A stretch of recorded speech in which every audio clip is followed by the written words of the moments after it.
आकारं भजरे शास्तारम् मानस भजरे शास्तारो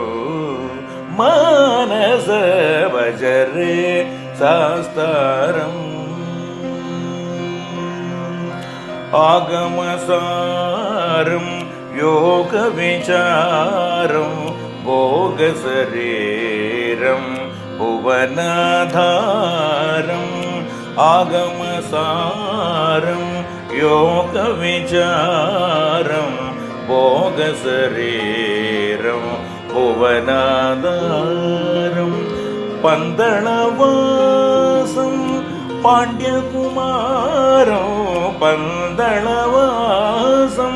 पाण्ड्यकुमारं